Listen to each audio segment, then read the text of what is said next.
السلام علیکم ورحمۃ اللہ وبرکاتہ۔ آج کا لیسن سورہ البقرہ کی آیت نمبر 196، پارہ نمبر 2۔ اعوذ باللہ من الشیطان الرجیم، بسم اللہ الرحمن الرحیم۔ رب اشرح لی صدری ویسر لی امری واحلل عقدۃ من لسانی یفقہوا قولی رب زدنی علما اللہم فقہنا فی الدین۔ وَأَتِمُّوا الْحَجَّ وَالْعُمْرَةَ لِلَّهِ، اور پورا کرو حج اور عمرہ کے لیے، عمرہ کو اللہ کے لیے، یعنی جب اس کی نیت کر لو تو پھر اس کو پورا بھی کرو، بیچ میں نہ چھوڑو۔ نیکی کا کوئی بھی کام جو انسان اس کی نیت کر لے، مثلا روزہ رکھ لے تو پھر اسے روزہ پورا کرنا چاہیے۔ صرف گرمی لگنے سے یا پھر کوئی ویسے کسی چیز کو دل کر رہا ہے اس وجہ سے روزے کو نہیں توڑ سکتے، یا کوئی چھوٹا موٹا کام بڑھ گیا تو اس لیے روزے کو توڑ دیں۔ تو جب کر لو ایک کام، یا تو پہلے ہی تمہیں پتہ ہو کہ مجھے یہ فلاں جگہ جانا ہے یا مجھے کوئی بڑا کام ہے اور نہیں رکھ رہے تو اور بہت ہے، جب رکھو تو اس کو پورا کرو۔ تو نیکی کا کام، خاص طور پہ یہ حج بہت بڑا کام اور عمرہ، ان کو اللہ کے لیے پورا کرو۔ جب ان کی نیت کرو تو انہیں صحیح طور پہ ادا کرو۔ فَإِنْ أَحْصِرْتُمْ فَمَا اسْتَيْسَرَ مِنَ الْهَدْيِ، پھر اگر تم روک لیے جاؤ، حصار سے یہ لفظ ہے، روک لیے جاؤ، فَمَا اسْتَيْسَرَ تو جو میسر ہو قربانی میں سے۔ جیسے نبی صلی اللہ علیہ وسلم صلح حدیبیہ پہ گئے اور آپ نے عمرے کی نیت سے گئے اور اپنے ہدی کے جانور لے کے گئے، اور وہاں جا کے مکہ والوں نے آپ کو عمرہ نہیں کرنے دیا، تو اس بات پہ ایگریمنٹ ہوا کہ اگلے سال وہ عمرہ کرنے آئیں گے اور 3 دن کے لیے آئیں گے، جبکہ ان کو بہت سمجھایا گیا کہ ہدی کے جانور ساتھ ہیں، کوئی اسلحہ نہیں ہے، کوئی نیت نہیں ہے، لیکن اس چیز کو انہوں نے اپنی بے عزتی سمجھا کہ ہم اپنے شہر سے نکلے ہوئے لوگوں کو اتنی آسانی سے عمرہ کرنے دیں۔ تو ایسی کوئی صورتحال ہو جو نبی صلی اللہ علیہ وسلم کو جب عمرہ سے روک دیا گیا اور آپس کا ایگریمنٹ ہو گیا، جس کو صلح حدیبیہ کے نام سے جانتے ہیں سب، اور اس میں صحابہ کو لگا تھا کہ جیسے جتنی بھی شرائط ہیں وہ جو مانی گئی ہیں اس سے ہم مغلوب ہو گئے، یعنی ان کی غالب ہونا نظر آتا تھا، حالانکہ یہ اللہ کے حکم سے شرائط طے پائی تھی، اور اس میں وقتی طور پر ظاہری طور پر ایسے لگ رہا تھا، لیکن حقیقت میں یہ اللہ کی طرف سے بہت بڑی کامیابی تھی جس کا اللہ نے بعد میں ذکر بھی کیا۔ تو نبی صلی اللہ علیہ وسلم نے اس ایگریمنٹ کے بعد صحابہ سے کہا کہ آپ اٹھ کے اپنی قربانیاں ادھر ہی کر لو جہاں یعنی پڑاؤ ڈالا تھا، لیکن کوئی بھی نہ اٹھا۔ دل میں ایک تکلیف سی تھی کہ یہ کیا ہو گیا، ایک تو عمرے کی نیت سی اور عمرہ نہ ہو سکا، ایک انسان جب گھر سے چل کے آئے، اتنا سفر کرے اور ہدی کے جانور لے کے آئے اور پھر اسے بلا وجہ روک دیا جائے اللہ کے گھر سے، تو اسے ایک تکلیف ہوتی ہے۔ نبی صلی اللہ علیہ وسلم حضرت ام سلمہ کے پاس گئے اور آپ نے فرمایا کہ میں نے لوگوں کو قربانی کرنے کے لیے کہا ہے لیکن وہ اٹھ نہیں رہے۔ انہوں نے کہا اللہ کے نبی آپ جا کے اپنی قربانی کریں، آپ کو دیکھ کے وہ لوگ اٹھ پڑیں گے، اور ایسا ہی ہوا۔ جب نبی صلی اللہ علیہ وسلم نے اپنی قربانی کی تو تمام صحابہ اٹھ کھڑے ہوئے اور آپ کے ساتھ قربانیاں کرنے لگے۔ تو اللہ فرماتے پھر اگر روک لیے جاؤ تو جہاں بھی روکا جائے، جو اگر تم ہدی کا جانور ساتھ لے کے آئے ہو تو وہ ہدی جو ہے اس کو پھر کرو، یعنی جہاں روکا گیا وہیں کر لو۔ وَلَا تَحْلِقُوا رُؤُوسَكُمْ حَتَّى يَبْلُغَ الْهَدْيُ مَحِلَّهُ، اور نہ تم منڈواؤ اپنے سروں کو حتیٰ کہ پہنچ جائے قربانی اپنی قربان گاہ میں۔ اب یہ کہ قربانی کرنے سے پہلے حلق کرنا یہاں منع کیا گیا، لیکن صحیح بخاری میں ہے، عبداللہ بن مغفل کہتے ہیں کہ میں کوفہ کی مسجد میں حضرت کعب بن عجرہ کے پاس بیٹھا ہوا تھا،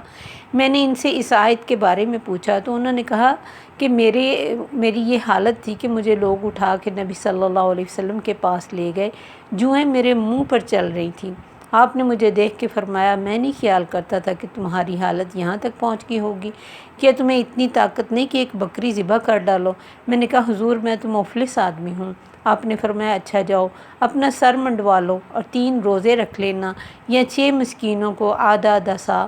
یعنی تقریباً سوا سیر اناج دے دینا۔ بس یہ آیت میرے بارے میں اتری، اور حکم کے اعتبار سے ہر ایسا شخص جس کے سر میں کوئی تکلیف ہو اور کسی طرح اس کی معذوری ہو، اور وہ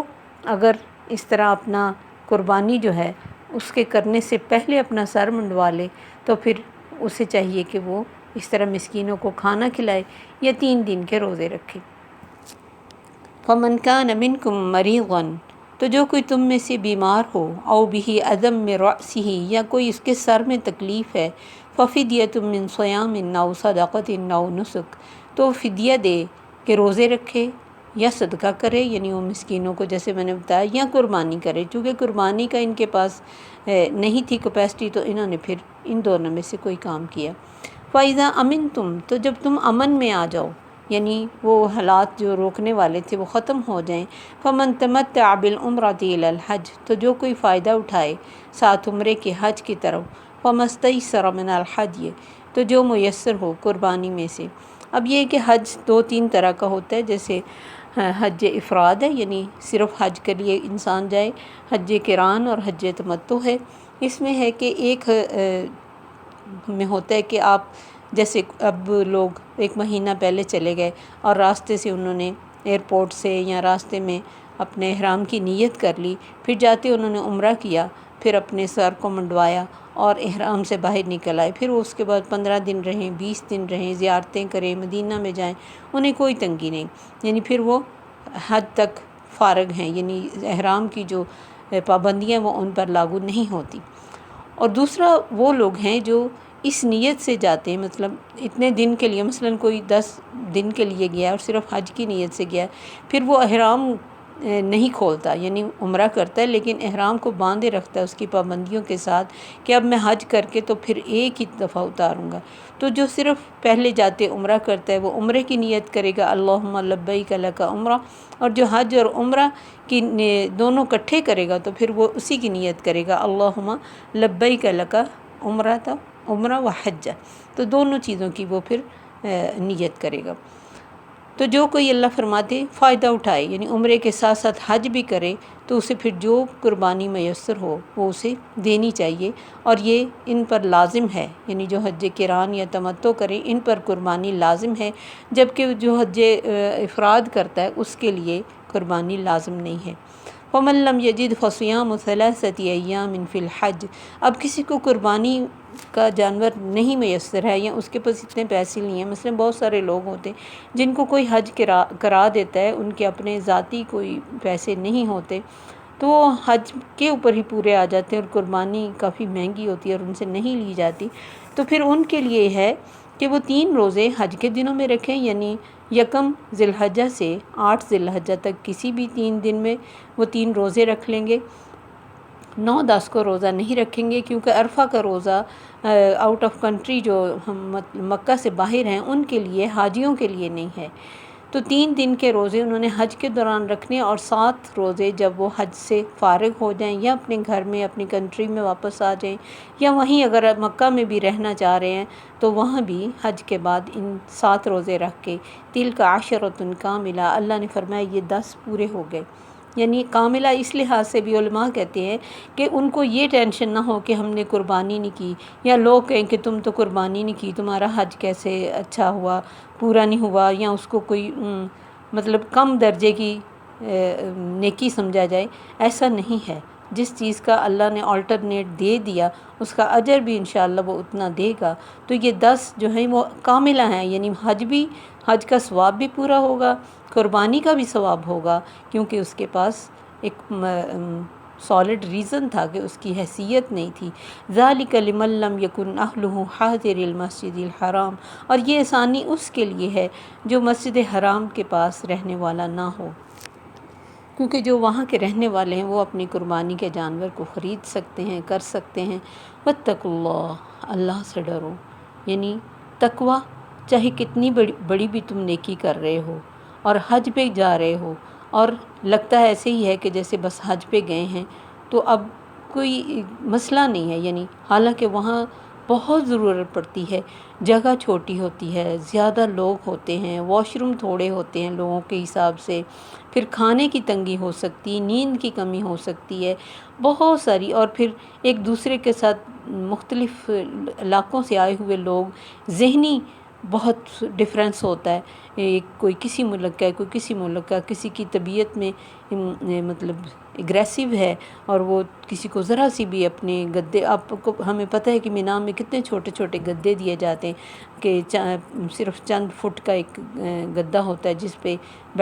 لیٹنا اور بیٹھنا اور اسی پہ بیگ بھی رکھنا ہوتا ہے، تو وہ تنگ جگہ ہونے کی وجہ سے کئی دفعہ لوگوں کو کچھ عادتاً ہوتے جن کو بہت اریٹیشن ہوتی ہے، تو یہ چیزیں یہاں اس چیز کا ذہن میں رکھ کے جانا ہے کہ ہم اللہ کی راہ میں جا رہے ہیں، ہم مسافر ہیں، اور حج تو محنت کا انعام ہے، اور حج تو ظاہر ہے جیسے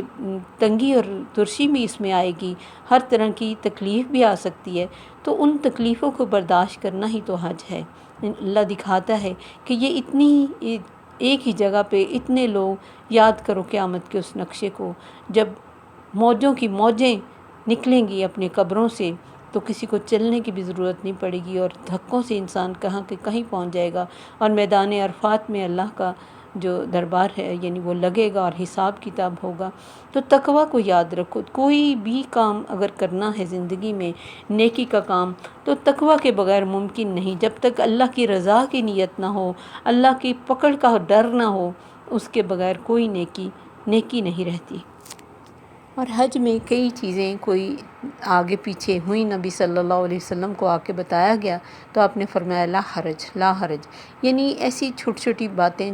جس میں لوگ دوسرے کو فتویٰ دینے لگ جائیں، وہاں اللہ کے نبی کی ہمارے پاس بہت اچھی سنتیں ہیں کہ انہوں نے بہت ساری چیزوں کو اگنور کیا، کہ کسی نے کوئی کام پہلے کیا یا بعد میں کیا، اور پھر حج کا پورا طریقہ اسی میں ہے کہ کیسے حج کرنا، اور اس کی بھی جب تک انسان خود نہیں کر لیتا اسے سمجھ نہیں آتی کہ کیسے کہاں جانا ہے اور کیسے رہنا ہے۔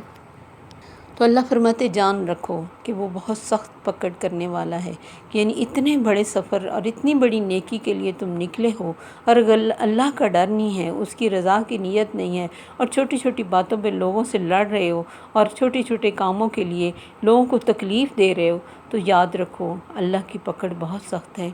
حضرت عمر رضی اللہ عنہ سے اس وقت جب حج میں بہت رش ہو گیا تو ایک صحابی نے کہا حضرت عمر سے، یا امیر المومنین حج میں رش بہت ہو گیا، تو انہوں نے اس وقت جب کہ بہت زیادہ نیک لوگ ابھی موجود تھے، انہوں نے کہا سوار زیادہ ہیں حاجی کم ہیں، یعنی بہت سارے وہ لوگ حج کر کے واپس آ جاتے ہیں جو اللہ کی ان حدود کا خیال نہیں رکھتے اور تقوی کے ساتھ اپنی نیکی کو نہیں کرتے، اور چھوٹی چھوٹی باتوں پہ وہاں کچھ لوگوں کے ریلیٹیو رہ رہے ہوتے ہیں اور ان کا خیال ہوتا ہے کہ وہ ہمیں کیئر کریں گے اور ہمارا حال پوچھیں گے اور ہمیں اپنے گھر میں رکھیں گے، وہاں اس ٹائم پہ وہ نہیں اویلیبل ہوتے یا نہیں ان کو پوچھتے، تو اس پہ بہت لوگوں کو تکلیف ہوتی ہے۔ تو بہت ساری ایسی باتیں جو انسان نے سوچی بھی نہیں ہوتی وہاں پیش آ سکتی ہیں، تو اس وجہ سے اللہ نے تقوی کا ذکر کیا۔ تو اتنی بڑی نیکی کو ضائع کرنے سے بہتر ہے کہ انسان صرف اللہ کی رضا، اور اس میں آگے ہم پڑھیں گے کہ ذکر اذکار کرنے کا بہت اللہ نے فرمایا کہ ذکر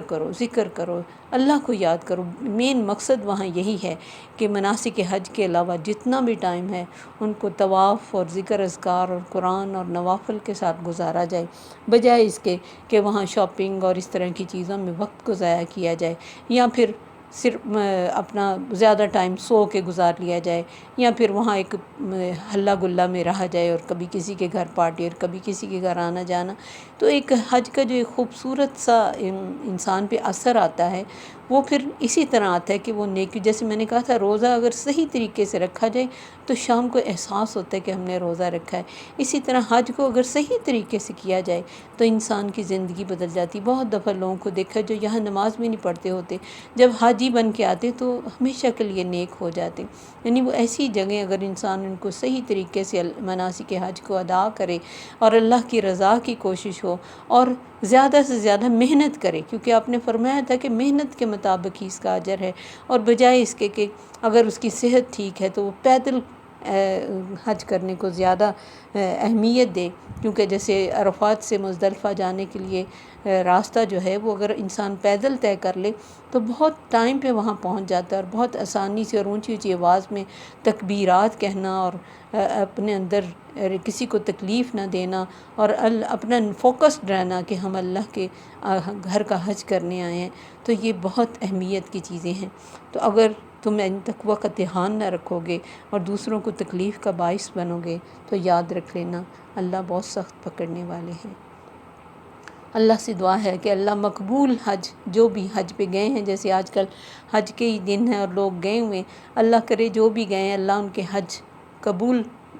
کرنے والے بنائے، ان کو توفیق دے کہ وہ قبول کرنے والے حج کر سکیں اور تقوی سے کام لیں، اور اللہ جس کے بھی نصیب میں ابھی حج نہیں ہوا اس کے نصیب میں کرے، اور جس نے کر لیا ہے اس کو اپنی رحمت سے تقوی کی زندگی نصیب فرمائے، آمین۔ السلام علیکم ورحمۃ اللہ وبرکاتہ۔ سبحانک اللہم وبحمدک، اشہد ان لا الہ الا انت، استغفرک واتوب الیک۔